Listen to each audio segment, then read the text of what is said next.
चलो, good morning everyone. Good morning. इतना ठंडा good morning. Good morning. Good morning everyone. Good morning. Energy नहीं, मतलब एक तुम 10 लोग और मेरा अकेले का आवाज। चलो, अभी रिवीजन में तो तुम्हारी आवाज दिखाओ जोरदार, ठीक है। ऐसे पूरी बिल्डिंग को, पूरे अंधेरी को पता चलना चाहिए इधर सीए इंटर के बच्चे पढ़ रहे हैं, ठीक है। ये सब हिस्ट्री वगैरह टाइम पास है, ओके। डिस्टिंग्विश भी छोड़ दो। आते सीधे सीधे डेफिनेशंस पे। सबसे important definition, A what do you mean by a person resident outside India? Person which is not resident in India. Once again, Person which is not resident in India. who is a person resident outside India means a person who is not resident in India. फिर तो इसका मतलब PRI क्या होगा? Full form मत बताना, ठीक है। पीआरआई के अंदर डेफिनेशन में अपन जाके समझते हैं। सबसे पहला, what is the first and the foremost condition for a PRI? that he should stay more than 182 days in the preceding financial year, बराबर, but does not include if a person is leaving India for the following 3 purpose. तुझे क्या न्योता देना पड़ेगा? हाँ तो पर बोल तो सही। तू पीछे बैठ के तू अपनी दुनिया में चला गया, पता नहीं किसके ख्यालों में चला गया। चलो, फॉर द फॉलोइंग 3 पर्पस, अगर कोई इंडिया के बाहर जा रहा है तो उसको पीआरआई नहीं माना जाएगा। सबसे पहला पर्पस क्या है? फिर any purpose where it indicates his intention to stay outside India for. RBI ने एक सर्कुलर इशू किया है कि अगर कोई स्टूडेंट जा रहा है out of India for studies purposes तो उसको भी क्या मान लिया जाएगा? Person resident outside India. क्या मान लिया जाएगा? Person resident outside India. Okay. अगर कोई बाहर से इंडिया आ रहा है फॉर द सेम 3 पर्पसेस, कौन से पर्पस? Number 1, Employment. फिर Business occupation. Any purpose where it indicates his intention to stay in India for indefinite period. या एनी पर्सन और body corporate incorporated in India, ठीक है। फिर ये बड़ा इंपॉर्टेंट पॉइंट है, अगर कोई भी ऑफिस, ब्रांच, एजेंसी इन इंडिया है, भले ही वो own and control by a person resident Outside India. उसे भी क्या माना जाएगा? पीआरआई। समझा? Next, any office, branch, agency outside India but which is owned and controlled by a person resident in India, उसको भी क्या मान लिया जाएगा? PRI. Is this clear everyone? Did you all understand? ये डेफिनेशन बड़ा ही इंपॉर्टेंट है, इसको अपन लाइटली नहीं ले सकते क्योंकि इसके ऊपर क्वेश्चंस, तुम लोग ने होमवर्क किया 5 क्वेश्चंस नहीं किया ना? तूने नहीं किया ना? देखो पता ही नहीं कौन सा है।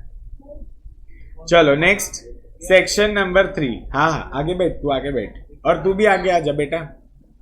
हाँ कम अहेड। चलो, पीछे बैठने का ही नहीं वरना फेल हो जाओगे। जो भी पीछे बैठेगा वो फेल हो जाएगा। बेंचेस खाली नहीं दिखनी चाहिए मेरे को।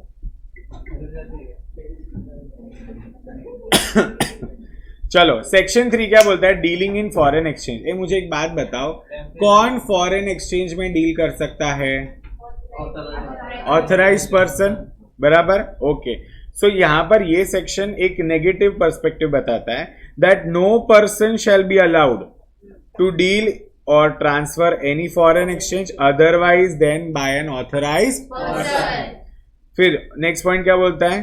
टू मेक एनी पेमेंट और for credit of a PROI। अपन ने वो एक क्वेश्चन देखा था कि जिसमें एक पर्सन रेसिडेंट आउटसाइड इंडिया है, वो अपने कजिन को बोलता है कि तू मेरा इंश्योरेंस प्रीमियम भर। क्या चलेगा? वो नहीं चलेगा। Is this clear? Section number 3 ना बोलता है। फिर to receive any amount from PROI in India otherwise then through an authorised person, बराबर। क्या वैसा चलेगा? नहीं चलेगा। मुझे एक बात बताओ, जो मैंने गोवा का एग्जांपल तुम लोग को दिया था, जो उधर बियर की बॉटल्स बेचते हैं, क्या वो लोग उनसे डायरेक्टली डॉलर ले सकते हैं? नहीं ले सकते। अगर लेते हैं तो 2000 तक चलता है, उसके बाद उनको सारा का सारा पैसा क्या करना पड़ता है? जमा कर। See as such it is not allowed only. How can you do a business in dollars? You are in India, so what should be your vehicle currency? INR। बराबर, तो तुम डॉलर में बिजनेस कर ही नहीं सकते। समझ में आया क्या? ओके, नेक्स्ट क्या बोला है? Enter into financial transaction in India as a consideration for acquisition of asset. समझ में आया? क्या वो फिनेंशियल ट्रांजैक्शन में एंटर कर सकता है विदाउट एनी ऑथराइज पर्सन? नहीं। Understood guys? अच्छा, ऊपर के ट्रांजैक्शंस पॉसिबल है, ये चारों ट्रांजैक्शंस पॉसिबल है। कब पॉसिबल है? अगर कानून में लिखा गया है या रूल्स रेगुलेशंस में लिखा है, या तो if it is permitted by RBI. Is this crystal clear everybody? समझ में आया? ओके, नेक्स्ट सेक्शन 4 क्या बोलता है? Holding of foreign exchange. एक पीआरआई कितना फॉरेन करेंसी होल्ड कर सकता है? Maximum 2000 US dollars. अच्छा, मेरे पास तो डॉलर नहीं, आई हैव पाउंड, तो क्या करने का? Any other foreign currency equivalent to मतलब that such amount is 2000 US dollars. Is this clear? However coins के ऊपर कोई भी रिस्ट्रिक्शन नहीं है, तुम चिल्लर भर भर के रखो, ठीक है, वो चलता है। फिर देखो, नेक्स्ट अपन आगे बढ़े थे टाइप्स ऑफ ट्रांजैक्शंस में। एक है तुम्हारा करंट अकाउंट ट्रांजैक्शन और एक है तुम्हारा कैपिटल अकाउंट ट्रांजैक्शन, ठीक है। सी चैप्टर ऑलमोस्ट खत्म ही हो गया, अभी आधे पौने घंटे में तो ये चैप्टर खत्म भी हो जाए, क्योंकि अभी कुछ है ही नहीं बचा। ये चैप्टर ना तुम लोग को एकदम ऐसे बोलते हैं ना, पता नहीं क्यों दिया है, टाइम पास करने के लिए दिया है क्या? इसमें दो ही चीज इंपॉर्टेंट है, एक है तुम्हारा वो पीआरआई का डेफिनेशन और ये बस दो ट्रांजैक्शन, खत्म। चलो अब देखो, दो टाइप के ट्रांजैक्शन होते हैं। करंट मतलब क्या? उसी दिन मैंने तुम लोग को बताया था, करंट मतलब it should not create any asset और क्रिएट एनी लायबिलिटी, बराबर। मतलब कैसे कैसे ट्रांजैक्शन होते हैं? Payment for trade, that is short term credit, फिर इंटरेस्ट ऑन लोन्स या इनकम फ्रॉम इन्वेस्टमेंट, ये सारे करंट है, ये सारे क्या है? इनको छोड़ के अगर तुम कोई भी फॉरेन असेट या लायबिलिटी क्रिएट करते हो, तुम मतलब तुम पीआरआई हो या फॉरेनर्स, ब्रिटिशर्स या कोई भी अगर इंडिया में कोई भी असेट या लायबिलिटी क्रिएट करता है, वो क्या माना जाएगा? Capital account transaction. See capital account transaction में दो ही चीजें आती है, ठीक है। जैसे मेरा घर है लंदन में, तो क्या मैं लंदन में रहता हूं? नहीं, मैंने वो घर भाड़े पे दिया, but it is my property in London, yes और no? So can I say that is my asset outside India? It's a capital account transaction. Is this clear? फिर वैसे ही बहुत सारे लोगों के यहाँ पर भी घर है, वो भी क्या हो जाएगा? Capital account transaction. उसको छोड़ के, ये दो ट्रांजैक्शन को छोड़ के बाकी सबका सब क्या है? Current account transaction. I hope that makes this entire thing very clear. Understood? पक्का? अच्छा, सपोज हम लोग किसी से उधार पे सामान लेते हैं, सुनना ये क्वेश्चन इंपॉर्टेंट है। उधार पे सामान लेते हैं और हम उसको 3 महीने में पैसे चुका देते हैं, तो क्या ये कैपिटल हो गया, करंट होगा? करंट होगा। ऐसा एक क्वेश्चन भी किया था अपन ने, ठीक है। फिर लिविंग एक्सपेंसेस, बराबर। ये सपोज नितेश चला जाता है इंडिया छोड़ के, वहां पर जाके एमबीए करता है यूएस जाके, तो उसके मम्मी पापा उसको खर्चा भेजते हैं, या तो फिर जब वो उधर पैसे कमाएगा, ठीक है, तब वो इधर खर्चा भेजेगा। All this is current, it is not at all capital. I hope that is very clear. Understood guys? चलो फिर अपन ने ये देखा था करंट अकाउंट ट्रांजैक्शन। सो देखो यहां पर कैसा है, current account means that is not a capital account transaction. तो कैपिटल अकाउंट क्या होता है वो अपन को पता है अभी, ओके। कितने टाइप के करंट अकाउंट ट्रांजैक्शन होते हैं? एक ही टाइप का होता है, बट उसको इन लोग ने 3 शेड्यूल में डिवाइड किया है, ठीक है। 3 शेड्यूल में डिवाइड किया है, schedule 1, schedule 2 and schedule 3। See current account transaction तो एक ही टाइप का होता है, बट कुछ ट्रांजैक्शन बोला है प्रोहिबिटेड, कुछ ट्रांजैक्शन क्या बोला है? प्रोहिबिटेड। थोड़ा एक्टिव रहना तो मजा आएगा, वरना ना प्रोसीजरल लॉ में ना लोगों की लाशें दिखती है, मतलब ऐसे बेहोश हो जाते, उनको नशे में ऐसे हो ना, वैसे लगता है। तो जब तक तुम बोलोगे नहीं ना, तो प्रोसीजरल लॉ याद भी नहीं रहेगा। यू हैव टू स्पीक, ठीक है। चलो सबसे पहला देखो, करंट अकाउंट ट्रांजैक्शन जो है उसको 3 शेड्यूल मतलब 3 हिस्सों में बांट दिया, शेड्यूल 1, 2 एंड 3। शेड्यूल 1 बोलता है कि भाई इसके लिए ये प्रोहिबिटेड है, हम तुमको फॉरेन करेंसी नहीं देंगे, बराबर। वो अपने 8 ट्रांजैक्शन देखे थे लास्ट क्लास में। फिर शेड्यूल 2 बोलता है ठीक है तुमको फॉरेन करेंसी चाहिए ना, सेंट्रल गवर्नमेंट की परमिशन लो। एंड शेड्यूल 3 बोलता है आरबीआई की permission low. Is this clear? Understood? Okay. But मुझे एक बात बताना, जो प्रोहिबिटेड ट्रांजैक्शंस थे वो अगर मैंने आईएनआर में किए तो चलता है ना, मतलब बोथ द वेज आईएनआर होना चाहिए। इंडियन करेंसी में अगर हुआ तो बोथ द वेज। जैसे मुझे एक बात बताओ, क्या जरूरी है कि फॉरेन के लोग ही अपने यहाँ लॉटरी में पैसे लगाए? हम गरीब है क्या? हम भी लॉटरी में पैसे लगाते, तो that is not a prohibited transaction, उसके ऊपर 30% टैक्स लग जाता है। Is this clear guys? Okay. So देखो शेड्यूल 1 में क्या बोला है, इसके अंदर टोटल 8 आइटम्स थी। सबसे पहले क्या बोला है? लॉटरी विनिंग्स, फिर racing and any other hobby, उसके बाद क्या था, remittance for purchase of lottery tickets, बराबर, बैंड और prescribe magazines, football pools and sweepstakes मतलब किटी पार्टी वगैरह जो चलते हैं, पता है ना, हर महीने वो लोग 1 तारीख को मिलते हैं, फिर हर कोई 10 हज़ार लेकर आता है, पूरी रेस्टोरेंट में तमाशा करते हैं, मतलब ऐसे जोर जोर से चिल्लाते हैं। गुजराती लेडीज तो बहुत खतरनाक होती है, ठीक है, उनकी किटी पार्टी मतलब एक टाइम पे एक रेस्टोरेंट में 5-6 किटी पार्टी चलती है, ऐसा लगता है रेस्टोरेंट नहीं वो डिस्को से भी खतरनाक हो जाता है। उधर उन लोग की आवाज है, चिल्लाने की, हंसने की, जोर जोर से बोलने की, मतलब क्या क्या गेम्स भी खेलते हैं वो लोग, ठीक है। ऐसा मत सोचो कि मैं गया हूँ, नहीं, रेस्टोरेंट में तो मैं जा सकता हूँ ना, एक मिनट, रेस्टोरेंट में तो मैं जा सकता हूँ, तब किटी पार्टी देखा उसका मतलब ये थोड़ी कि मैं किटी पार्टी का मेंबर हूँ। चलो फिर कमीशन ऑन एक्सपोर्ट्स, ठीक है, रेमिटेंस ऑफ डिविडेंड, नेक्स्ट क्या है, रेमिटेंस ऑफ, फिर ये याद आ रहा है रूपी स्टेट क्रेडिट रूट, मैंने तुम लोग को बताया था कि इंडिया ने क्या किया था, रशिया से सामान मंगाया था और उनको भर भर के क्या रशियन रूबेल नहीं दिया था, हमने उनको आईएनआर, फिर उन्होंने क्या किया, हमारी करेंसी पूरे दुनिया में बेच दी। अब हम क्या करें, हम लोग ने एक रूपी स्टेट क्रेडिट रूट बनाया, मतलब क्या, देखो जब जब इंडिया से रशिया कुछ भी एक्सपोर्ट होगा तो वो अपन को रूबेल नहीं देगा, वो क्या देगा, हमारा जो बरदोल में उसके पास आईएनआर करेंसी पड़ा है ना, वो हमें अपना करेंसी वापस दे। Is this clear, understood? चलो नेक्स्ट इज रेमिटेंस ऑफ, अच्छा next is call back services of telephone, and last है तुम्हारा remittance of interest income. Is this clear? ये 8 पॉइंट तुम लोग को समझ में आए, पक्का? ओके चलो अभी आगे बढ़ते हैं।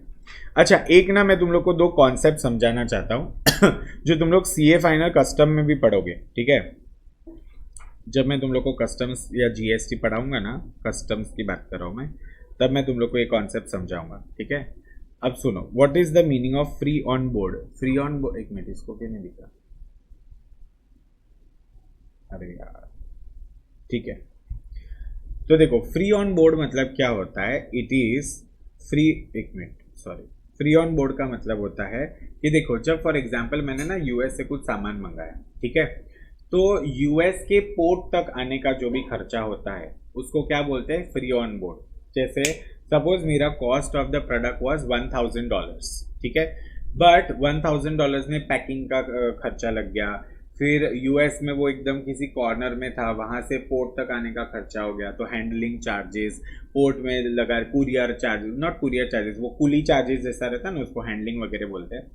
तो जब तक वो शिप में आता है, जब तक वो शिप में आता है, मतलब शिप के बाद तो सीधा आ जाएगा इंडिया, तो जब तक वो शिप में आता है उसको बोलते हैं एफओबी। उसको क्या बोलते हैं, एफओबी। एफओबी मतलब फ्री ऑन बोर्ड, ठीक है। अब फ्री ऑन बोर्ड में मैंने क्या तुम लोग को बताया, जैसे फॉर एग्जांपल अगर मैं क्या कर रहा हूँ, यूएस से कुछ सामान मंगा रहा हूँ, ठीक है, यूएस से इंडिया आ रहा है सामान, तो यूएस के पोर्ट तक का खर्चा, मैंने क्या बोला, यूएस के पोर्ट तक का खर्चा कहाँ पर आ जाएगा, एफओबी में आएगा। फिर और क्या है, एक तो कहना से मेरा फ्रेट का खर्चा, ठीक है, फ्रेट के बाद क्या आएगा, इंश्योरेंस भी तो होता है ना, इंश्योरेंस, तो इंश्योरेंस लगाकर मुझे एक मिलता है, इसको बोलते हैं CIF। What is CIF? What is CIF? Cost, insurance and freight. CIF मतलब क्या, कॉस्ट, इंश्योरेंस एंड फ्रेट। समझ में आया? सो FOB मतलब क्या होता है, FOB is free on board. FOB is what, free on board. मुझे एक बात बताओ, अगर सपोज मैं यूएस जाकर ही वो सामान खरीदूं तो मुझे इतना ही पैसा लगेगा ना, यस और नो? बट सपोज मैं क्या करता हूँ, उसको इधर मंगवाता हूँ, तो मुझे फ्रेट और इंश्योरेंस का भी खर्चा लग जाएगा। Is this clear, understood? और जब मैं ये तीनों खर्चों को ऐड कर देता हूँ तो मुझे जो मिलता है उसको क्या बोलते हैं, CIF। What is CIF? Cost, insurance and freight. क्या बोलते हैं उसको, cost, insurance and freight. I hope this is very clear, yes और नो गाइस, अंडरस्टूड, पक्का? ओके। तो देखो ये चीज यहाँ पर बताइए, फ्री ऑन बोर्ड में अगर मैं इंश्योरेंस और फ्रेट ऐड कर दूं तो मुझे क्या मिलता है, CIF, that is cost, insurance and freight. साथ ही साथ एक और है, FAS system. What is FAS system? Free along side ship. मतलब यहाँ पर क्या होता है कि यूएस वाला जो मेरा सेलर है वो क्या करेगा, मतलब शिप में सामान रख देगा, बट वो शिपिंग का चार्जेस पे नहीं करेगा, ठीक है। शिपिंग का चार्जेस कौन पे करूंगा, मैं पे करूंगा। मतलब मैं मेरी शिप भी भेज सकता हूँ, या तो मैं उधर के शिप वालों को इंस्ट्रक्शन दे सकता हूँ कि आप मेरा ये सामान लेकर आ जाओ। इसको क्या बोलते हैं, FAS सिस्टम। इसको क्या बोलते हैं, FAS, ठीक है। ये सब आगे तुम पढ़ोगे, इसमें क्या बोलते हैं, फाइनल में पढ़ोगे। अब देखो आगे चलते हैं schedule number 2। See schedule number 2 में मैंने क्या किया है, यहाँ पर मॉड्यूल का ही ये कट पेस्ट किया है, इसके पीछे एक रीजन है, क्योंकि शेड्यूल नंबर 2 में क्या है, हम लोग को सेंट्रल गवर्नमेंट की परमिशन लेनी है। किसकी परमिशन लेनी है? Central government. तो सेंट्रल गवर्नमेंट की परमिशन के लिए अब हर एक परमिशन के लिए अलग अलग मिनिस्ट्री है, ठीक है, ये तुम लोग को याद रखना पड़ेगा, इसमें कोई ऑप्शन नहीं। However I will share the PDF of this, मतलब ये जो पूरा मैंने लिया है ना यहाँ पर, इसका मैं तुम लोग को पीडीएफ भेज दूंगा, बस तुम लोग को उतना रीड करना है। सी कुछ भी याद नहीं रखना है सच, जस्ट रीड एंड अंडरस्टैंड। जैसे सपोज अगर मैं कोई भी कल्चरल टूर्स के लिए जा रहा हूँ, तो मुझे किसका मतलब परमिशन किसका लगेगा? सेंट्रल गवर्नमेंट का, ministry of human resource development या department of education and culture. देखो ministry of human resource and development बहुत बड़ा है, उसके अंदर कल्चरल टूर्स के लिए तुम लोग को किसका परमिशन लेना पड़ेगा? Department of education and culture. समझ में आया पहला वाला? Understood.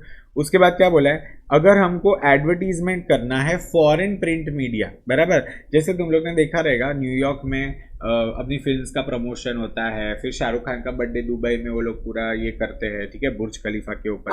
So there are multiple things. तो अगर तुम फॉरेन के प्रिंट मीडिया में अगर तुमको एडवर्टीजमेंट करना है, but for purposes other than promotion of tourism, foreign investment and international bidding, ये 3 पर्पस नहीं चलता। टूरिज्म, फिर क्या बोला? Foreign investment and international bidding, ठीक है। मतलब क्या, जैसे मैंने बोला ना फिल्म का प्रमोशन वगैरह वो सब चलता है, तो उसके लिए तुम किसका परमिशन लोगे? मिनिस्ट्री ऑफ फाइनेंस में department of economic affairs. Is this clear? However यहाँ पर लिमिट क्या दे दी है? एक्सीडिंग $10,000, मतलब $10,000 से ज्यादा का वैल्यू रहेगा एडवर्टीजमेंट का खर्चा, तो तुमको परमिशन लेनी पड़ेगी। छोटी मोटी एडवर्टीजमेंट चल जाती है। Is this clear? छोटी मोटी एडवर्टीजमेंट चल जाती है। समझ में आया? Okay. Next, remittance of freight of vessel chartered by a PSU. What is PSU? Public sector undertaking. तो रेमिटेंस ऑफ फ्रेट का रेमिटेंस बराबर ऑफ अ वेसल चार्टर्ड और चार्टेड बाय अ पीएसयू। जैसे देखो ना, अगर गवर्नमेंट का ही कोई शिप है, ठीक है, तो उसका रेमिटेंस का अगर तुमको परमिशन लेना है तो तुमको किसको पूछना पड़ेगा? मिनिस्ट्री ऑफ सरफेस ट्रांसपोर्ट की chartering wing. Is this clear? फिर payment of import through ocean transport by a government और अ पीएसयू ऑन सीआईएफ। अभी मैंने तेरे को समझाया what is CIF, cost insurance and freight, बराबर। मतलब एफओबी रहेगा तो नहीं। अब देखो यहाँ पर ना ये लोग तुमको फंसाएंगे, किस चीज में फंसाएंगे? वो लोग उधर क्वेश्चन में लिख देंगे एफओबी, बट तुमको क्या याद रखना है, कौन सा रहेगा basis? CIF. Is this clear? Okay. So वापस से सेम मिनिस्ट्री है, ministry of transport, surface transport का चार्टरिंग विंग, ठीक है। Next, multi modal transport. Multi modal मतलब क्या? देखो उधर से फॉरेन से शिप में आया, फिर शिप में आने के बाद एक जगह पर रुक गया, फिर वहां से फ्लाइट से गया, फ्लाइट से जाने के बाद एक जगह पर रोड से गया, फिर कुछ जगह पर रेलवे से गया। ऐसे भी होता है। एक कोई पार्सल पहुंचने के लिए, अब देखो ना, कोई अगर इंडिया के सेंटर में रह रहा है, ठीक है, एमपी या यूपी में रह रहा है, तो भाई वहां पर कोई तो पोर्ट्स नहीं है, ठीक है, तो उन लोग को क्या करना पड़ता है? मल्टी मोड यूज करना पड़ता है, ठीक है, नॉट जस्ट वन मोड। अपन मुंबई इधर तो क्या समुंदर है, ठीक है, 5 मिनट में तुम तुम्हारा पार्सल लेके आ जाओगे जूहू बीच से, एग्जाम्पल दे रहे, ऐसा नहीं करते हैं, ठीक है। सो registration certificate from director general of shipping, किसकी परमिशन लेनी पड़ेगी? डायरेक्टर जनरल ऑफ शिपिंग की। रजिस्ट्रेशन सर्टिफिकेट तो लेना पड़ेगा, परमिशन किसकी होती है? डायरेक्टर जनरल ऑफ शिपिंग की। क्या सस्ते नशे करते हो रे? हाँ, अरे मिनिस्ट्री नहीं है, director general of shipping, shipping industry होता है ना, उसका जो डायरेक्टर जनरल मतलब हेड होता है, ठीक है। फिर नेक्स्ट, ये भी इंपॉर्टेंट है, remittance of hire. By heart मत कर, तू 3-4 बार पढ़ेगा, तुझे अपने आप याद आ जाएगा। इसके क्वेश्चंस बड़े ही चिंदी। हाँ क्या आता है वो पता है? एक लाइन वाला अपन ने जो किया था ना शेड्यूल 1 में, वैसे ही आते हैं 1 लाइन के, कि किसकी परमिशन लेनी है, बस वैसा सब फालतू चीज आएगा, ठीक है, ठीक है, याद रखना पड़ेगा। Remittance of hiring charges of transponders by TV channel या इंटरनेट सर्विस प्रोवाइडर। तो इसके लिए देखो तुम लोग को किसका इंफॉर्मेशन मतलब किसका परमिशन लेना पड़ेगा? Ministry of information and broadcasting या ministry of communication and IT. Is this clear? Broadcasting TV के लिए होता है, बराबर, एंड इंटरनेट के लिए आईटी होता है, ठीक है। फिर remittance of container detention. Detention मतलब क्या? उन्होंने उसको जब्त कर लिया, ठीक है, कोई भी कंटेनर था उसको डिटेन कर दिया। Exceeding the rate prescribe by the director general of shipping, ठीक है। तो यहाँ पर क्या आता है, मिनिस्ट्री ऑफ सरफेस ट्रांसपोर्ट, यहाँ पर किसका परमिशन लेंगे, डायरेक्टर जनरल ऑफ शिपिंग, ठीक है। फिर लास्ट दो है, ये दोनों तीन ही इंपॉर्टेंट है जिसके ऊपर ज्यादा क्वेश्चंस पूछे गए हैं। Remittance of prize money, prize money समझ में आता है, sponsorship of sports activity abroad by a person other than international, national, state level sports bodies if the amount involve is $, more than 1 lakh, 1 lakh तक नो परमिशन रिक्वायर्ड, 1 लाख से ज्यादा है तो permission लेना पड़ेगा। किसका परमिशन लोगे, वापस से ministry of human resource development में department of youth affairs and sports. Is this clear? फिर remittance for membership of P&I club, what is P&I, protection and indemnity, ठीक है, प्रोटेक्शन एंड इंडेमनिटी ऐसा एक रहता है। अब देखो इसको अब रिप्लेस कर दिया है बाय मरीन इंश्योरेंस। अभी आजकल क्या चलता है, मरीन इंश्योरेंस। मरीन इंश्योरेंस मतलब क्या, तुम शिप से जो भी सामान मंगाते हो उसके ऊपर क्या लगता है, मरीन इंश्योरेंस। तो यहाँ पर क्या आता है, मिनिस्ट्री ऑफ फाइनेंस का इंश्योरेंस डिवीजन। ये तुम्हारा शेड्यूल नंबर 2। इसमें बस इतना याद रखना है कौन सी चीज के लिए कौन सी मिनिस्ट्री की परमिशन लेनी, क्योंकि शेड्यूल 2 में क्या है, तुम लोगों को सेंट्रल गवर्नमेंट की परमिशन लेनी पड़ती है, तो उसके लिए तुम मिनिस्ट्रीज की परमिशन लोगे। समझ में आया क्या? नेक्स्ट क्या बोला है, ट्रांजैक्शंस विच रिक्वायर RBI का approval for drawer of foreign exchange. तो देखो शेड्यूल 3 में सबसे पहले फैसिलिटीज फॉर इंडिविजुअल, मैंने उसी दिन तुम लोग को बताया था 2.5 लाख का लिमिट है, कितने $, का 2.5 लाख का लिमिट है, ठीक है। सो देखो individuals can avail foreign exchange facility for purpose with in the limit of $250,000 only, only मतलब उससे ज्यादा नहीं मिलेगा, ठीक है। कौन से पर्पस के लिए 2.5 लाख तक का लिमिट है? सबसे पहले देखो पर्पस बोला है private visit to any country, कोई भी कंट्री में तू जा, ठीक है, इंडिया को छोड़ के कोई भी कंट्री में जा तो वहां पर तेरे को 2.5 लाख का लिमिट मिलेगा। बट MCQ में पूछते हैं अगर तुम नेपाल और भूटान गए तो क्या 2.5 लाख का लिमिट है? नहीं। समझा के नहीं समझा? इधर एक्सेप्ट बोला है, मतलब नेपाल और भूटान के लिए 2.5 लाख का लिमिट नहीं है। फिर गिफ्ट या डोनेशन दो, going abroad for employment, immigration, maintenance of close relatives abroad, ठीक है, तुम्हारा कोई क्लोज रिलेटिव है वो अब्रॉड रह रहा है, उसके लिए मेंटेनेंस, मेंटेनेंस मतलब क्या, उसको हर महीने कुछ पैसा तुम भेज रहे हो, ठीक है। फिर ट्रैवल फॉर बिजनेस और अटेंडिंग कॉन्फ्रेंस, ये सब जब तुम CA बन जाओगे, किसी बिग 4 में काम करोगे तो you will just keep on flying from one city one country to another country, ठीक है। फिर मेडिकल ट्रीटमेंट के लिए, स्टडीज अब्रॉड या any other current account transaction, ठीक है। अब देखो कुछ पर्पसेस के लिए, कौन सी पर्पसेस के लिए, ध्यान से सुनना। सबसे पहला बोला है इमिग्रेशन, सबसे पहला क्या बोला है, इमिग्रेशन। उसके बाद बोला है कि मेडिकल ट्रीटमेंट, क्या बोला है, मेडिकल। और तीसरा बोला है पढ़ाई, तीसरा क्या बोला है, पढ़ाई। ये 3 चीजों के लिए मैंने क्या बोला, immigration, expenses of medical treatment and studies, ठीक है। इसको कैसे याद रखेंगे, EMS याद रखेंगे। कैसे याद रखेंगे, EMS, E for immigration, M for medical and S for studies, ठीक है। ये 3 पर्पस के लिए अगर RBI चाहे बराबर तो एक इंडिविजुअल को लिमिट एक्सटेंड करके दे सकती है। अंडरस्टूड गाइस, ठीक है। सो यही चीज यहाँ पर इन लोग ने बोला है, if it is so required by a country of immigration, medical institute offering treatment और यूनिवर्सिटी रिस्पेक्टिवली। तो मतलब क्या, उनको वहां से लेटर लेके आना पड़ेगा। जैसे फॉर एग्जांपल नीतीश जिस कॉलेज में पढ़ाई करने जा रहा है वहां का फीस है $3 लाख। तो अब ऐसे थोड़ी बोलेंगे नहीं इस साल हम 2.5 लाख भरते हैं, बाद में आपको 50 लाख देंगे, ऐसा चलेगा क्या? मतलब 2.5 लाख भरते बाद में 50,000 देंगे, ऐसा चलेगा नहीं। तो उसलिए वो क्या करेगा, सीधा RBI को बताएगा कि देखो मेरी फीस है $3 लाख, तो आपको मुझे प्लीज $3 लाख देना पड़ेगा। समझ में आया क्या? सो देखो further, if any individual remits any amount under the said liberalised remittance scheme, मैंने बताया था ना एक LRS स्कीम होता है, हर साल कितना होता है अलाउड, $2.5 लाख, ठीक है। In a financial year then applicable limit for such individual would be reduced from $250,000। ये भी मैंने तुम लोग को एग्जांपल दिया था। जैसे नितेश ने क्या किया, $2.5 लाख के बदले इस साल उसने कितना यूटिलाइज कर लिया, $3 लाख। तो अब अगले साल उसको कितना लिमिट अलाउ रहेगा, सिर्फ 2 लाख। Is this clear? ये इतने बड़े बड़े सेक्शंस में यही सब बोला है, समझ में आया क्या? फिर देखो यहां पर फर्दर दैट क्या बोला है, for a person who is resident but not permanently resident in India, मतलब परमानेंटली वो इधर नहीं रहता, एंड मतलब ये एक एडिशनल कंडीशन है, is a citizen of a foreign state other than Pakistan, Pakistan से हमारा कुछ लेना देना नहीं है, ठीक है। सो मतलब कैन आई से वो PROI है, और A citizen of India who is on deputation to the office or branch of a foreign company or a subsidiary or joint venture in India of such foreign company, मतलब क्या India का citizen है। सी citizen होना एक बात अलग होती है और रेसिडेंशियल स्टेटस मतलब तुझे इंडिया में रहना पड़ेगा। जैसे मेरे जो अंकल आंटी वगैरह वो लोग बरसों से यूएस में रह रहे, उसका मतलब क्या हम उनको इंडिया के सिटीजन से हकाल देंगे? ऐसा नहीं होता। सिटीजनशिप मिलती है on the basis of birth, ठीक है, उनका जन्म इधर हुआ, फिर भले उनकी जिधर भी मर्जी हो। जैसे मेरा जन्म पेरिस में हुआ है तो मेरे पास शेंगेन वीजा भी है, ठीक है, तो मतलब मैं उधर का भी, पेरिस का भी, फ्रांस का भी सिटीजन हूँ और इंडिया का भी सिटीजन हूँ। Is this clear? मजाक करो, ऐसा कुछ नहीं, ठीक है, समझ में आया क्या?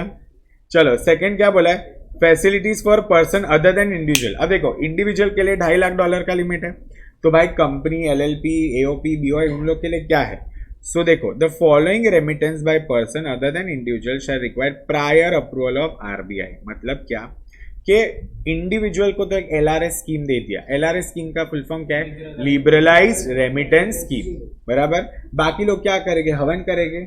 नहीं, तो उनके लिए भी बोला है। यहाँ पर क्या बोला है देखो, डोनेशन, अगर तुम डोनेशन दे रहे हो which is exceeding 1% of foreign exchange earning during the previous year और प्रीवियस 3 फाइनेंशियल ईयर्स, मतलब पिछले 3 साल का अगर डोनेशन 1% से ज्यादा है, कितने से ज्यादा है? 1%। या तो टोटल कितना? $50 लाख, कितना है?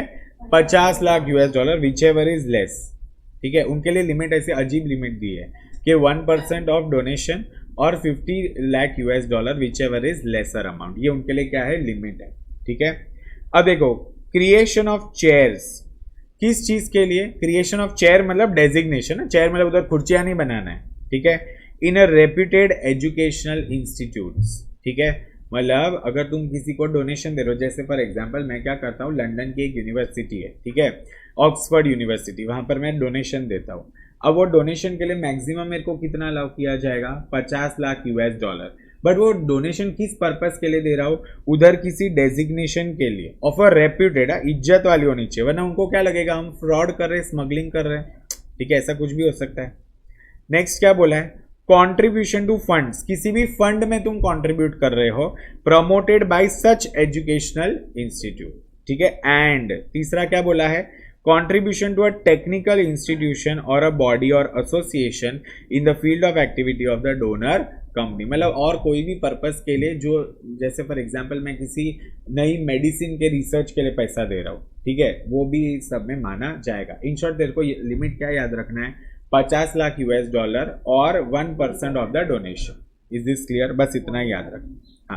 हाँ, यस, फॉरेन अर्निंग्स, ठीक है, बट डोनेशन 1% ही होना चाहिए। हाँ, yes. Next is commission. Commission मतलब कितना? देखो, पर transaction it should not be more than $25,000 और 5% of inward remittance which ever is more. मतलब मेरे को कमीशन का अगर पैसा आ रहा है या कमीशन का मैं पैसा दे रहा हूं, तो उसके लिए लिमिट क्या है? $25,000 और 5% of inward remittance. Inward remittance मतलब मैंने कुछ ऐसा सर्विस दिया रहेगा तब मेरे को पैसा आएगा ना। Are you understanding? फिर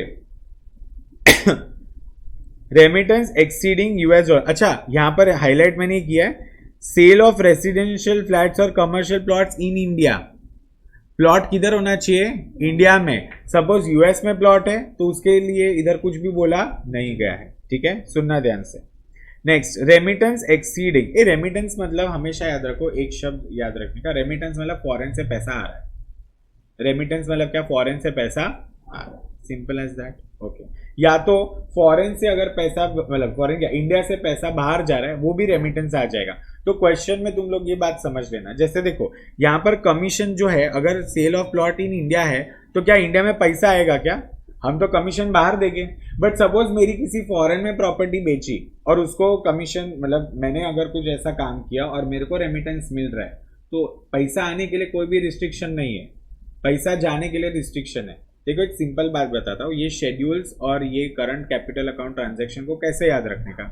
हमारी गवर्नमेंट लालची है, ठीक है, और हमारी आरबीआई तो उससे भी महालालची है। तो वो लोग क्या करेंगे, जब फॉरेन से पैसा आएगा ना तो उनको कोई तकलीफ नहीं है, बट जब फॉरेन या इंडिया से फॉरेन पैसा जा रहा है ना, तो उस बात के सारे रिस्ट्रिक्शंस है। तुम देखना शेड्यूल 1 में भी जो पढ़ा, 2 में भी जो पढ़ा, ठीक है, वो किस चीज का पैसा है, जब इंडिया से फॉरेन पैसा जा रहा है, बराबर, फॉरेन से इंडिया आना है पैसा तो आने दे भाई, जितना आना है आने दे, उसके ऊपर कोई भी रिस्ट्रिक्शंस नहीं है। Are you all understanding? ठीक है। Remittance exceeding $10 lakh per project for any consultancy service in respect of infrastructure projects। मतलब जैसे मैं क्या करता हूँ कि इधर एक बिल्डिंग बनाता हूँ, ठीक है, उसके लिए मैंने क्या किया, यूएस से आर्किटेक्ट्स या इंजीनियर्स बुलाए, अब उनको पैसा देना पड़ेगा $, में, तो उसका लिमिट क्या है, $10 lakh पर प्रोजेक्ट। यहाँ पर इंपॉर्टेंट वर्ड क्या है, पर project. Is this clear? And $10 lakh पर प्रोजेक्ट, ये वापस से क्यों लिखा है, ठीक है, मतलब कंसल्टेंसी हो या कोई भी दूसरा काम हो, मतलब कंसल्टेंसी मतलब वो लोग सिर्फ इधर आके क्या करेंगे, गाइडेंस वगैरह देंगे, या तो सपोज इधर वो एक्चुअली कुछ काम भी करके जा रहे हैं, ठीक है, सपोज उन लोग ने पूरा ब्लूप्रिंट बना के दिया मेरे को बिल्डिंग का। So for any purpose which is infrastructural, which is what, infrastructure. Nitesh पानी पी। Is this clear? चलो नेक्स्ट, चौथा लास्ट पॉइंट बोलता है remittance exceeding 5% of investment brought into India or $1 lakh whichever is higher by any entity in India by way of reimbursement of pre-incorporation expense। You know ना what is pre-incorporation expense? Company form होने से पहले का जो खर्चा रहता है, तो उसके लिए हम लोग ने फॉरेन से कुछ हेल्प लिया, ठीक है, तो उसका अगर रेमिटेंस हो रहा है, it should not be more than 5% और $1 lakh whichever is higher। See, I know these limits are very boring but we don't have any other option, you will have to remember 4 he limit है, ठीक है, समझ में आया क्या guys? चलो next, इसका जो प्रोसीजर है, प्रोसीजर में क्या बोला है कि द प्रोसीजर फॉर ड्रॉल और remittance of any foreign exchange, मतलब जब भी तुम कोई भी पैसा दोगे तो उसके लिए तुमको क्या करना पड़ेगा, या तो तुम क्या करो, अगर वो पैसा पहले से ही RFC अकाउंट में डाल देते हो, ठीक है, तो उसके लिए तुमको अप्रूवल लेने की जरूरत नहीं पड़ेगी। अगर तुम EFC अकाउंट में डाल देते हो एक्सपोर्टर्स के लिए, ये बेसिकली किसके लिए, एक्सपोर्टर्स के लिए, तो वो लोग क्या करते हैं, उसमें तुम लोग को कोई भी अप्रूवल लेने की जरूरत नहीं है। इनफैक्ट तुम लोग को पता है, जब तुम एक्सपोर्ट करते हो ना, तो तुमको फॉरेन करेंसी मिलता है, उसका तुम मैक्सिमम 50 या 80% का ही इंपोर्ट कर सकते हो। मतलब in any ways your import should not be greater than export. Is this clear? Your import should not be greater than export. Understood guys? Clear हो गया? ठीक है, ये LRA स्कीम का तो मैंने तुम लोग को ऑलरेडी समझा दिया। बट देखो, अगर रेमिटर माइनर है, माइनर के केस में क्या होएगा, देखो, the LRS declaration form must be counter signed by the guardian. Minor के केस में वो गार्डियन क्या करेगा, उसको साइन कर देगा, क्योंकि माइनर है तो कैसे डिसीजन ले पाएगा। Is this clear? अच्छा, ये LRA स्कीम किसको एप्लीकेबल नहीं है? Corporates, partnership firms, HUF and trust. Is this clear?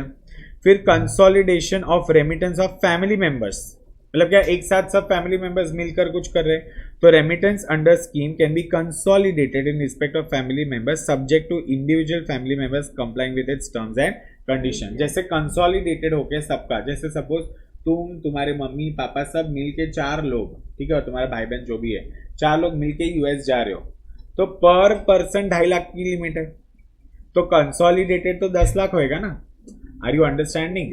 But इन लोग ने क्या बोला, इंडिविजुअल का भी लिमिट सेटिस्फाई होना चाहिए। जैसे फॉर एग्जांपल रुखसाना, उसके मम्मी पापा और उसका भाई, 4 जन जा रहे हैं US, ठीक है, तो कंसोलिडेटेडली वो लोग $10 लाख यूज कर सकते हैं LRA स्कीम के हिसाब से। बट क्या अकेली रुखसाना 3 लाख रुपया यूज कर सकती है? नहीं, because she is just going for tourism. Are you understanding? She is just going for tourism. अगर वो पढ़ाई करने जाती या इलाज करवाने जाती या कोई भी, वो तीसरा पर्पस क्या था, इमिग्रेशन, ये 3 पर्पस के लिए उसकी लिमिट बढ़ाई जा सकती है, वो भी RBI का अप्रूवल लगता है। Is this clear guys? Okay, चलो नेक्स्ट। लिखना नहीं है सब, सिर्फ सुनो, इसमें क्या लिखेगा तुम, इतना सारा लिखने बैठेगा। हाँ, मॉड्यूल में हमें पूरा PDF भेज देगा, इतना मत लिख, ठीक है? नहीं, इतना मत लिखो। सुनो आगे, नेक्स्ट कैपिटल अकाउंट ट्रांजैक्शन, मतलब हमने ऑलरेडी पढ़ लिया, 2 चीजें होती, या तो जो इंडिया में रह रहा है उसका फॉरेन में कोई भी एसेट या लायबिलिटी में चेंजेस आया, उसको क्या बोलते हैं, कैपिटल अकाउंट ट्रांजैक्शन, या वाइस वर्सा, फॉरेनर का इंडिया में कोई भी असेट या लाइबिलिटी में कोई भी ऑल्टरेशन हो उसको भी क्या बोलते हैं, कैपिटल अकाउंट ट्रांजैक्शन। देखो ये चार्ट में बना दिया है पूरा, ठीक है, इज दिस क्लियर? सी क्या बोला है, असेट्स और liabilities in India of a person resident outside India, या असेट और liability including contingent liability outside India of a person resident in India. ये एक ही चार्ट में तेरा पूरा हो गया definition of capital account transaction. तुम लोग को समझ में आ रहा है ना? सी ये सारे शेड्यूल को मैं आराम से पढ़ाऊंगा ना तो सब सो जाएंगे, ठीक है। So I hope it is clear. Current account पूरा समझा, शेड्यूल 1, 2 एंड 3। शेड्यूल 1 सबसे इंपॉर्टेंट था, शेड्यूल 2 में अपन ने सारी मिनिस्ट्रीज देखी और शेड्यूल 3 में सारे लिमिट्स देख लिए। वो लिमिट्स तेरे को याद रखना पड़ेगा, ठीक है, और वो gradually the more you will revise you will automatically remember. 4 ही तो लिमिट है। लिबरलाइज का एकदम सिंपल है, 2.5 लाख है, और 3 पर्पज के लिए आरबीआई 2.5 लाख से ज्यादा दे सकता है, सिंपल, इतना क्रक्स हो गया। चलो अब देखो यहां पर क्या बोला है, एनी पर्सन, ये भाई अपन क्या पढ़ रहे हैं, capital account transaction. Any person can draw और sell foreign exchange, foreign exchange को मैं ड्रॉ कर सकता हूं या बेच सकता हूं with prior approval of authorised person. दूसरा, RBI in consultation with central government. RBI किसके साथ कंसल्ट करेगा, सेंट्रल गवर्नमेंट। वो स्पेसिफाई करेगा any class of capital asset including debt instrument. Debt instrument मतलब समझ में आता है, डिबेंचर्स वगैरह सब, ठीक है, या लोन या ऐसा कुछ भी। उसके ऊपर limit up to which forex is admissible, मतलब कितने का लोन तुम फॉरेन से ले सकते हो उसका भी लिमिट कौन बताएगा, आरबीआई बताएगा इन consultation with central government. Is this clear? अच्छा, कितने का लोन तुम इंडिया से दूसरे फॉरेनर को दे सकते हो उसका भी लिमिट कौन बताएगा, RBI in consultation with central government, ठीक है।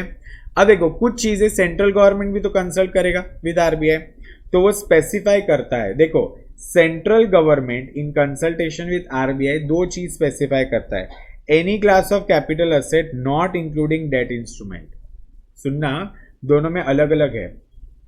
जब आरबीआई कंसल्ट करता है विद सेंट्रल गवर्नमेंट तो वो any class of capital asset including debt instrument, मतलब कहने से आरबीआई के पास डेट इंस्ट्रूमेंट की अथॉरिटी है, वेयर सेंट्रल गवर्नमेंट के पास डेट इंस्ट्रूमेंट की अथॉरिटी नहीं है।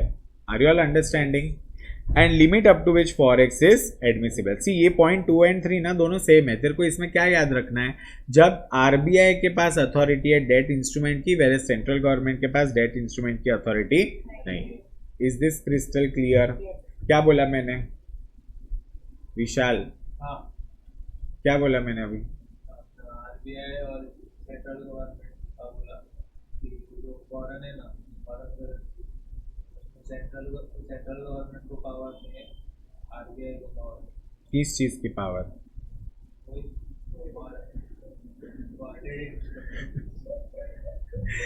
मैंने ये बोला कि डेट इंस्ट्रूमेंट आरबीआई इशू कर सकता है, वेयर सेंट्रल गवर्नमेंट नहीं कर सकता। Is this clear? इतना ही याद रखना है, ओके। चलो अब देखो यहाँ पर कैपिटल अकाउंट ट्रांजैक्शन अगर पीआरआई कर रहा है, पीआरआई मतलब क्या, person resident in India and person resident outside India, दोनों का चार्ट है। देखो एनी पीआरआई में होल्ड, ओन, ट्रांसफर और invest in foreign currency, foreign security और any immovable property situated outside India, अगर if the same was acquired, held or owned by such person when he was a PROI or inherited from a PROI। Example देता हूँ, जैसे मुझे एक बात बताओ, जैसे मेरे दादाजी है वो बरसों से यूएस में रहते हैं, ठीक है, तो वहीं पर वो रहते हैं, उनका घर, उनका पूरा मोटेल वगैरह सब वहीं पर है, ठीक है, ही ओन्स अ मोटेल।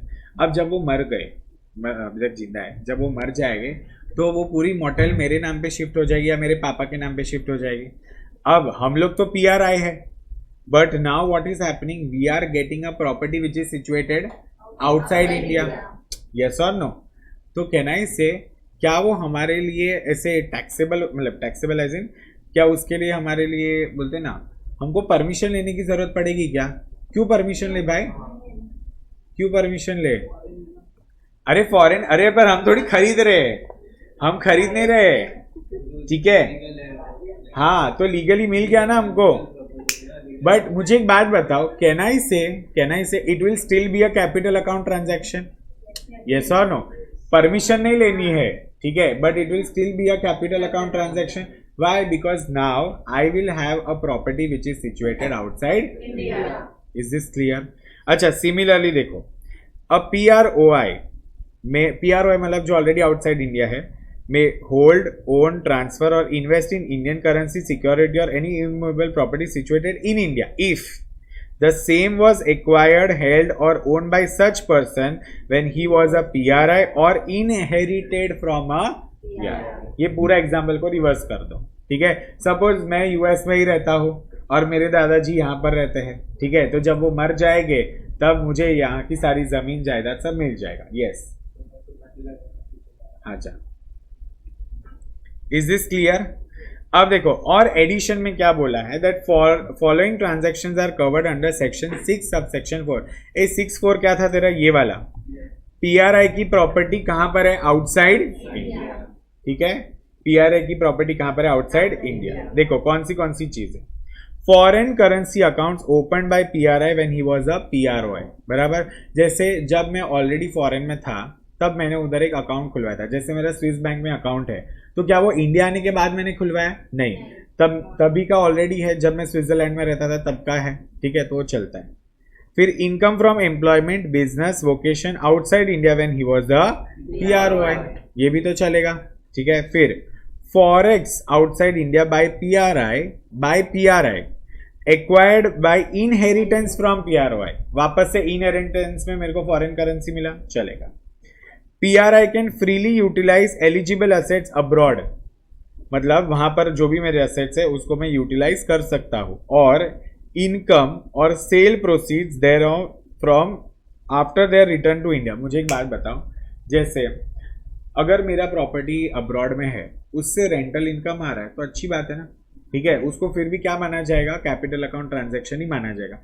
सपोज मैंने वहां पर वो घर बेच दिया, तो उससे जो कुछ भी मुझे पैसा मिल रहा है, इनकम और sale proceeds after returning to India, मैं तो इंडिया आ गया, तो भी क्या माना जाएगा, कैपिटल अकाउंट ट्रांजैक्शन ही माना जाएगा। इन शॉर्ट यहाँ पर ये लोग बता रहे हैं कि कैपिटल अकाउंट ट्रांजैक्शन में क्या क्या चीजें आती है, ठीक है, हाँ, यस, वही चीज है। फॉर मेकिंग पेमेंट्स और investment abroad without the RBI approval, यहाँ पर क्या मुझे आरबीआई की अप्रूवल लेनी पड़ेगी? अरे मेरा घर है, मैंने लंदन में घर बेचा, अब उसका पैसा मेरे अकाउंट में आ रहा है तो अच्छी बात है। अच्छा, सपोज मैंने वहां पर एक घर बेचकर दूसरा नया घर भी खरीद लिया, वही का वही, तो भी चलता है ना, उसके लिए क्या मुझे आरबीआई को बताना पड़ेगा? नहीं, ठीक है। आरबीआई में प्रोहिबिट, रेस्ट्रिक्ट या रेगुलेट, किस चीज को प्रोहिबिट, रेस्ट्रिक्ट या रेगुलेट कर पाती है? Establishment of a branch, office और एनी अदर प्लेस बाय अ पीआरओआई, मतलब अगर कोई पर्सन रेसिडेंट आउटसाइड इंडिया, वो इंडिया में क्या कर रहा है, अपनी ब्रांच, ऑफिस या एजेंसी या कुछ भी ऐसा कोई भी अदर बिजनेस का प्लेस खोल रहा है, तो उसको आरबीआई रेस्ट्रिक्ट कर सकती है, प्रोहिबिट कर सकती है या रेगुलेट भी कर सकती है। अब मुझे एक बात बताओ, कॉमन सेंस से कितनी सारी फॉरेन की बैंक्स इंडिया में है कि नहीं? तो कहना है इसे आरबीआई उनको भी तो रेगुलेट करती है, they have to follow the protocols of RBI और know, all the compliance procedures and everything सब फॉलो करना पड़ता है ना। अरे तू इंडिया में बिजनेस कर रहा है, आरबीआई बैंक्स की माँ है वो, ठीक है, तो उसको सारी चीजें फॉलो तो करनी ही पड़ेगी, सारी बैंक्स को। Is this clear? चलो नेक्स्ट, इसमें भी वापस से शेड्यूल 1, ठीक है। शेड्यूल 1 क्या बोला है? Permissible class of transaction made by person resident in India, मतलब पर्सन रेसिडेंट इन इंडिया को कौन से ट्रांजैक्शंस अलाउड है। अब अपन किसकी बात करें? Capital account transaction. See, don't get confuse, if you just read this ना, it is very simple, automatically one liner वाले क्वेश्चन आते हैं, तो उसमें इतना बड़ा कोई स्यापा नहीं है, ऐसे मत सोचना है भगवान क्या हो रहा है, ठीक है। हाँ, एमसीक्यू में भी आ सकता है ऐसा। कौन सी एग्जाम? एलएलबी तो मैंने बोला था 50 क्वेश्चन, पूरे नोट्स पढ़ लो और मॉड्यूल एक बार रीड कर लो। चलो नेक्स्ट, फॉर्म नंबर्स वगैरह सब याद रखना, हाँ हो जाएगा, मैंने तो पहले से बोला था पढ़ के रखने, बराबर कि नहीं, रुकता ना। चलो अब इधर ध्यान दे, शेड्यूल 1 में क्या बोला है? Permissible class of transaction. सबसे पहला देखो, investment by a person resident in India in foreign securities, ये रिपीट हो रहा है। इन शॉर्ट मैंने जो पहले लिखा था वो समरी था इसका, ये जो हैंड रिटन नोट्स है ना, ये इसका समरी है, ये जो मैंने यहाँ पर लिखा है, ठीक है, समझ में आ रहा है क्या? ये रहा पूरा समरी, बट फिर भी अपन इसको एक बार पढ़ लेते हैं, ठीक है। शेड्यूल 1 का अपोजिट बस 2 ही पेज है, शेड्यूल 1 और शेड्यूल 2, डोंट वरी, यहाँ पर 3-4 शेड्यूल नहीं है। शेड्यूल 1 में क्या बोला है? परमिसिबल क्लास ऑफ ट्रांजैक्शन, मतलब क्या इसके लिए आरबीआई का अप्रूवल लेने की जरूरत है? नहीं, ठीक है। तो देखो, investment by a person resident in India in foreign security, जैसे मैंने एप्पल के शेयर्स खरीदे तो चलता है, उसके लिए मुझे क्या आरबीआई की अप्रूवल लेने की जरूरत है? नहीं. Foreign currency loan raised in India and abroad by a person resident in India. Loan किस में है? Foreign currency, it is allowed. ठीक है, बट कहां पर होना चाहिए? In India and abroad. अगर इन इंडिया में है तो चलता ही है, बट अगर अब्रॉड में तो पीआरआई के मतलब पीआरआई ने वो लोन रेज करना चाहिए. Is this clear? जैसे सिंपल बात बताता हूँ, मैंने अगर फॉरेन से लोन लिया तो मैं तो पीआरआई हूं ना, यस और नो. और अगर मैं इंडिया में ही लोन रेज कर रहा हूं तो भी चलता है, बट वो फॉरेन करेंसी में होना चाहिए. कैसे? जब मैं एलओसी देता हूं, ठीक है, फॉरेन से कोई भी सामान आता है तो एलओसी देना पड़ता है. मतलब बैंक क्या करेगी, मेरी बैंक, जैसे मेरी बैंक एसबीआई है, मैंने फॉरेन से कुछ सामान मंगवाया, ठीक है, ये सारे एग्जाम्पल सुनना. मैंने फॉरेन से कुछ सामान मंगाया, अब वो फॉरेन वाला जो सेलर है ना, उसको भरोसा ही नहीं कि तो चोर है, क्या पता पैसा देगा या नहीं देगा. तो मैं क्या करता हूँ, बैंक को बोलता हूँ आप एक एलओसी दे दो, that is letter of credit. ठीक है, मतलब बैंक गारंटी लेता है यहाँ पर. द मोमेंट वहां से सामान शिप होगा, बैंक तुरंत उसको पेमेंट कर देगा. ठीक है, तो कहना है ये तो फॉरेन करेंसी लोन ही हो गया ना एक तरह से. ठीक है, मुझे तो बैंक को देना है. Are you all understanding? Next, transfer of immovable property outside India by a PRI. Transfer किया मैंने, मेरा घर बेच दिया. Guarantees issued by a PRI in favour of a person resident outside India. मतलब कोई बंदा बाहर है बट उसकी गारंटी मैं यहां पर दे रहा हूं तो चलेगा, मतलब that is also allowed. Export, import and holding of currency या करेंसी नोट, कितना अलाउड है? मैक्सिमम $2000. ठीक है. Next, loans and overdraft by a person resident in India from a person resident outside. तू देख, हर जगह ना पैसा आ रहा है, पैसा जाने की बात ज्यादा नहीं हो रही, इसलिए ये सारे ट्रांजैक्शन कैसे परमिसेबल है. ठीक है. फिर maintenance of foreign currency account in India and outside India by a person resident in India. Government जब लॉ बनाती है ना तो बड़ी शानी रहती है. आउटसाइड इंडिया है तो भी वो किसका होना चाहिए? पर्सन रेसिडेंट इन इंडिया का होना चाहिए. मतलब हर तरीके से वो क्या कर रही है, पैसों को कंट्रोल में ही रख रही है और बोलती है परमिसिबल है, जो करना है करो. ठीक है, this is like our moms, घूमना है घूमो बट 9 बजे से पहले घर आ जाने का. अरे 9 बजे तो पार्टी स्टार्ट होती है. ठीक है. Taking out of insurance policy bye a person resident in India from an insurance company outside India. बराबर, जैसे मैं बाहर की किसी फॉरेन कंपनी का भी इंश्योरेंस ले सकता हूँ ना. अब देखो, मेरा सामान इंडिया से फॉरेन जा रहा है तब तो मैं इंडियन कंपनी का इंश्योरेंस लूंगा, बट जब फॉरेन से इंडिया आ रहा है तो हो सकता है कि मैं फॉरेन कंपनी का भी इंश्योरेंस ले सकूँ. 2 साइडेड इंश्योरेंस भी होता है, क्योंकि अगर सपोज समंदर में सामान डूब गया तो मुझे तो दोनों तरफ से चांदी हो जाएगी. Are you understanding guys? Loans and overdraft by a person resident in India to a person resident outside. अगर उनसे हम लोन ले सकते हैं तो उनको भी हम लोन दे सकते हैं. फिर क्या बोला है? Remittance outside India of capital assets of a person resident in India. And last, undertake derivative contract. ठीक है, डेरिवेटिव्स तुम लोग इन शॉर्ट पढ़ोगे. डेरिवेटिव्स मतलब क्या होता है? देखो, एक पर्टिकुलर असेट होता है. डेरिवेटिव को कैसे समझने का? एक पर्टिकुलर असेट है, suppose this is that asset. अब रुक जा, इसकी वैल्यू कैसे पता चलेगी? इसके अंडरलाइंग जो भी असेट्स है वो अंडरलाइंग असेट्स क्या करते हैं? इसकी वैल्यू डिटरमाइन करते हैं. This is derivative. Simple definition, what is derivative? एकदम बोलते हैं ना लेमैन लैंग्वेज में समझाए. एक कोई भी पर्टिकुलर बोलते हैं ना बॉन्ड हो या कुछ भी हो, उसकी वैल्यू कैसे डिटरमाइन होती है? उसके अंडरलाइंग जो भी असेट्स है ना वो उसकी वैल्यू डिटरमाइन करते हैं. Is this clear? जैसे मुझे एक बात बताओ, डॉलर का भाव बढ़ रहा है घट रहा है कैसे पता चलता है? हमारे पास डॉलर कितना है उसके हिसाब से डॉलर का भाव बढ़ता है या घटता है. तुम लोग को पता है ये सब चीजें? डॉलर जब बढ़ता है ना, डॉलर बढ़ता है तो आईएनआर डेप्रिशिएट होता है. बराबर, इसका मतलब क्या कि तेरे पास फॉरेन मतलब यूएस डॉलर की सप्लाई कम है और डिमांड ज्यादा है, तब जाके क्या होगा? डॉलर बढ़ेगा. ये तो इकोनॉमिक्स में भी पढ़ा रहेगा, that when supply is less and demand is more, ठीक है, तो द प्राइस इज राइज. तो वही हो गया ना, डॉलर का सप्लाई कम है बट डॉलर का डिमांड ज्यादा है तो प्राइस बढ़ जाएगा. देखना, फॉर एग्जांपल मैं आरबीआई हूँ, ठीक है, तुम सबको फॉरेन जाना है, मेरे पास सिर्फ $1 लाख है. कितना है? 1 लाख. अब वो $1 लाख को खरीदने के लिए तुम मुंह बोली रकम देने के लिए तैयार हो जाओगे. बराबर, जैसे फॉर एग्जांपल मैं बोलता हूँ $1 is equals to 90 rupees. Nitish बोलता है मेरे को $50,000 चाहिए, मैं आपको $100 देने के लिए भी तैयार हूँ. हुआ ना, प्राइस बढ़ा. Why? Because supply is less and demand is this clear everyone? फिर देखो शेड्यूल 2 क्या बोलता है, list of permissible class of transaction made by a person resident outside India. मतलब can I say this is exactly the opposite of schedule number 1. वो क्या था, person resident in India था, और ये किसका है, पर्सन रेसिडेंट आउटसाइड इंडिया. मतलब उनको कौन से ट्रांजैक्शंस परमिसिबल हो गए. पहला, investment in India by a person resident outside India. मतलब क्या, security bye a body corporate और एनी एंटिटी इन इंडिया. मतलब उन्होंने क्या किया, इशू ऑफ सिक्योरिटी किया. इशू ऑफ सिक्योरिटी मतलब समझ में आता है, आईपीओ वगैरह कुछ भी रेस किया तो.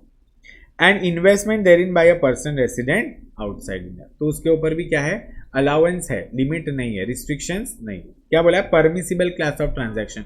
फॉरेन की कंपनी भी यहाँ पर आकर अपना शेयर्स इशू कर सकती है. ठीक है. Next, investment by way of contribution by a person resident outside India to the capital of a firm or a proprietorship concern or an AOP in India. मतलब फॉरेन से पैसा इंडिया आया तो आने दो भाई, अच्छा ही है. इन शॉर्ट अपना फायदा हो रहा है.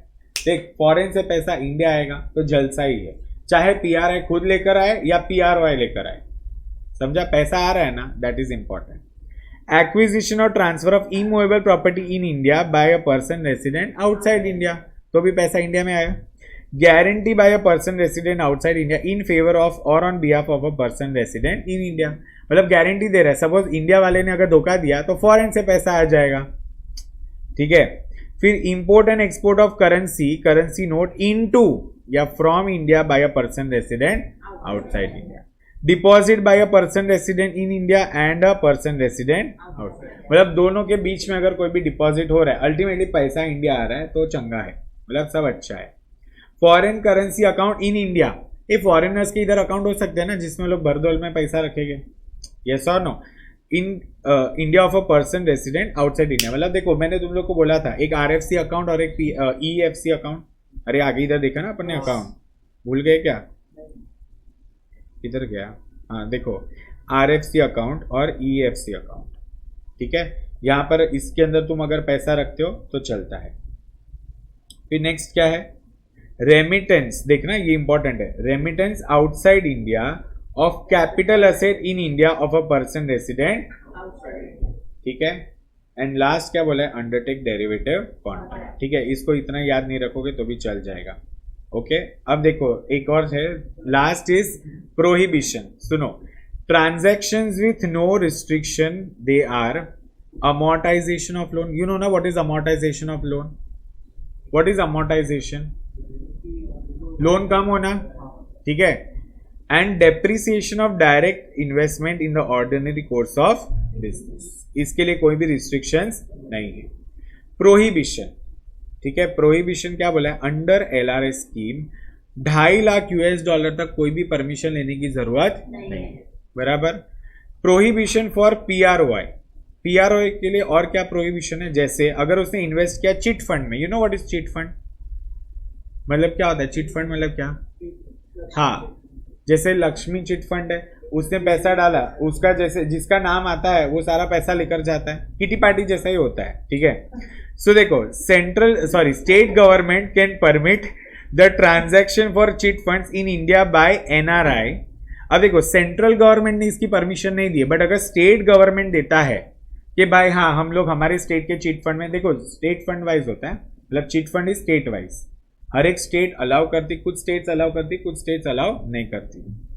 बट इंपॉर्टेंट क्या है कि तू चिट फंड में आया, तूने पैसा डाला, बट तू क्या वो पैसा एक साथ बाहर लेकर जा सकता है? इसका मतलब क्या, सपोज आज मैंने पैसा डाला, मैं फॉरेनर हूँ, मैंने वो चिट फंड में पैसा डाला और मेरा ही नाम आ गया, तो क्या मैं सीधा मतलब फटाफट पैसा लेके भाग जाऊँ क्या?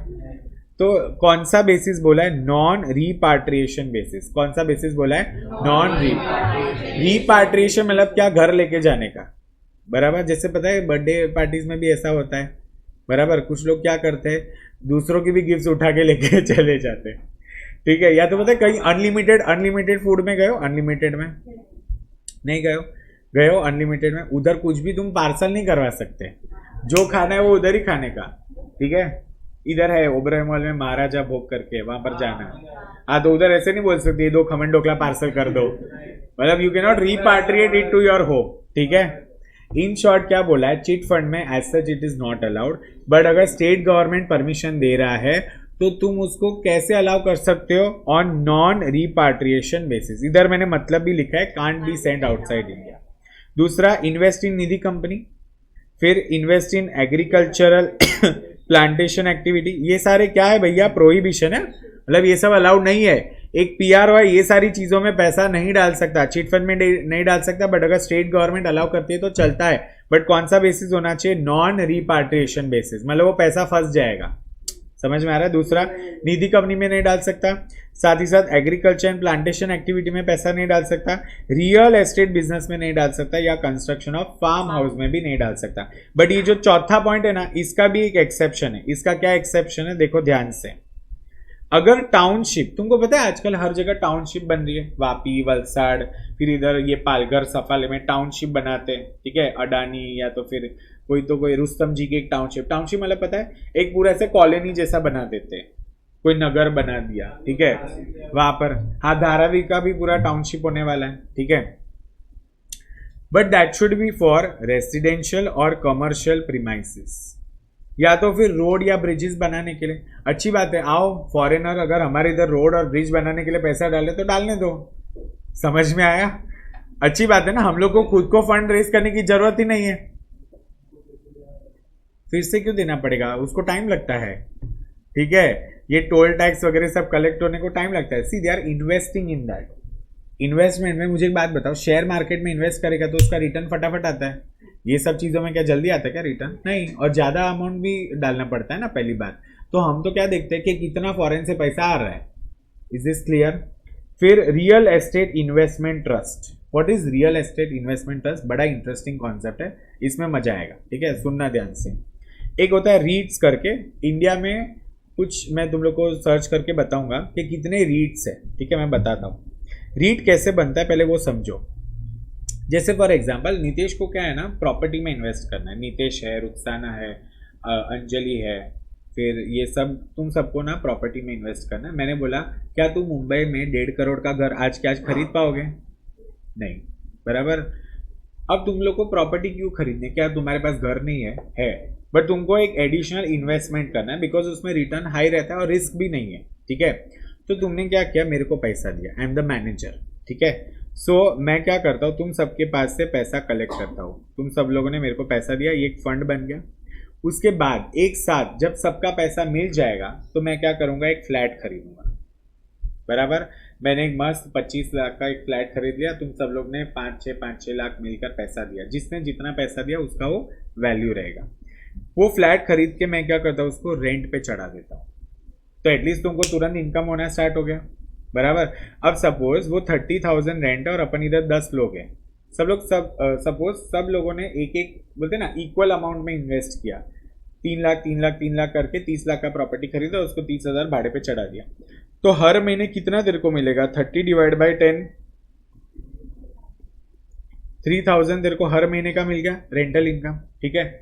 अब आज जो मैंने फ्लैट खरीदा वो 5 साल के बाद उसकी 30 लाख के बदले 60 लाख वैल्यू हो गई। कितना वैल्यू हो गया, 60 लाख। तो सपोज जब मैं उसको बेचूंगा तो कहने से तेरा 3 लाख का तो 6 लाख हो गया ना, हुआ कि नहीं हुआ? 60 लाख डिवाइड बाय 10, तो यही होता है रीट्स। ये क्या होता है, रीट्स। रीट्स मतलब क्या, रियल एस्टेट इन्वेस्टमेंट ट्रस्ट। इसमें भी पीआरओआई को इन्वेस्ट करना अलाउड है। समझ में आया गाइस, यस और नो? इसके साथ तुम्हारा ये चैप्टर होता है खत्म। बोलो अब देखते हैं 1 मिनट कितने रीट्स है।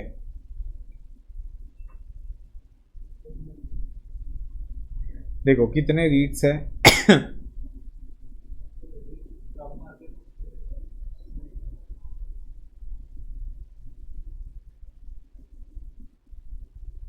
ये देखो यहाँ पर कितने रीट्स है।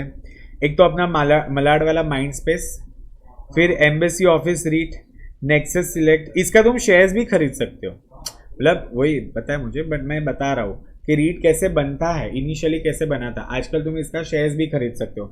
फिर ये ब्रुकफील्ड इंडिया है, इसका देखो करंट प्राइस और इसका मार्केट कैपिटलाइजेशन है, तो तुम मार्केट कैपिटलाइजेशन देख के खरीदोगे। Is this clear? Currently in India ये 4 तो रीट्स है ही, और भी 4-5 है, मतलब टोटल 7 या 8 रीट्स है। Is this clear everyone? समझ में आया रीड्स क्या होता है? इसके साथ तुम्हारा पूरा फेमा होता है खत्म। पक्का? एक बार आज जो करवाया उसका मैं एक ओवरव्यू दे रहा हूँ, ठीक है? बाद में तुम लोग को ब्रेक भी दूंगा, डोंट वरी। हाँ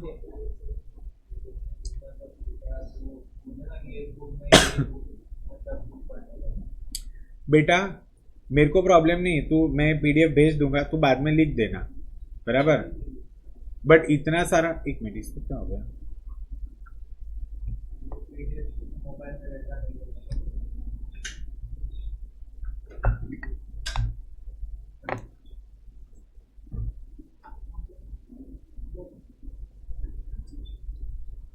एक मिनट हाँ।